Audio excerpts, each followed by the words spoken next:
সবাই নিত্য নতুন তরকারির রেসিপি শেয়ার করে, কিন্তু ভাত বানানোর রেসিপি কেউ শেয়ার করে না। চলো আজকে আমি তোমাদের একটা হেল্প করি। প্রথমে হাঁড়িতে জল দিয়ে হাঁড়িটা চুলার উপর চাপাবে। চুলা কিন্তু অবশ্যই জ্বলা চাই, ঠিক আছে? আর তারপরে চালটা ভালো করে কচলে কচলে ধোবে। তারপর হাঁড়ির জলটা যেই গরম হবে চালটা দিয়ে দেবে, এরকম টকবক টকবক করে ফুটবে, ঠিক আছে? তারপরে একটা হাতা ডুবিয়ে দেখবে ভাতটা হয়েছে কিনা।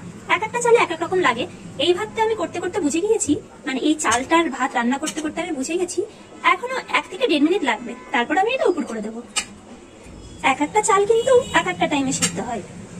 আর এমনি ভাবে দেখতে হয় চালটা সেদ্ধ হয়েছে কিনা। এটা কিন্তু এখনো সেদ্ধ হয়নি, এখন একটু টাইম লাগবে। কেন কি চালটা এখনো ডিম ডিম রয়েছে। যখন পুরোটা হাতের মধ্যে চলে আসবে তখন বুঝবে যে চালটা সেদ্ধ হয়ে গেছে। তারপর কিভাবে হাঁড়িটা উপর দিতে হয় মানে সেইটা আমি শেখাবো। তো দেখো ভাতটা কিন্তু সেদ্ধ হয়ে গেছে। আমাদের এই ভাতটা কিন্তু 10 মিনিটেই সেদ্ধ হয়ে যায়। কেন কি চালটা দামি তো, কেন কি আমরা হচ্ছে কোথায় গেল এই যে বড় লোক আদমি আছি। চালটা সিদ্ধ হয়ে গেছে, এবার আমি ভাতটা উপর দেবো।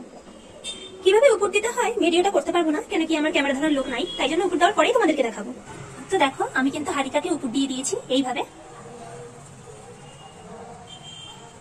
আমি এইভাবেই 5 থেকে 10 মিনিট রাখবো হাঁড়িটাকে।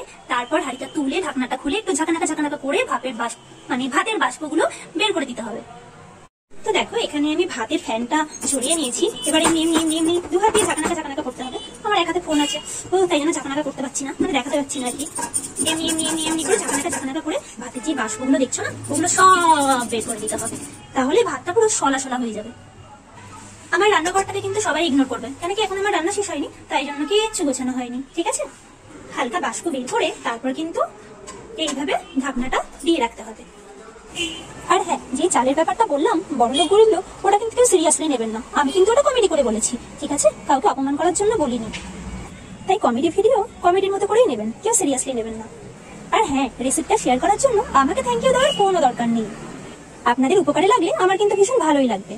তো ভিডিওটা ভালো লাগলে অবশ্যই একটা লাইক কমেন্ট করে দেবেন, ঠিক আছে? আবার অন্যদিন আসবো অন্য একটা রেসিপি নিয়ে। ততক্ষণের জন্য ভালো থাকবেন, সুস্থ থাকবেন, টাটা।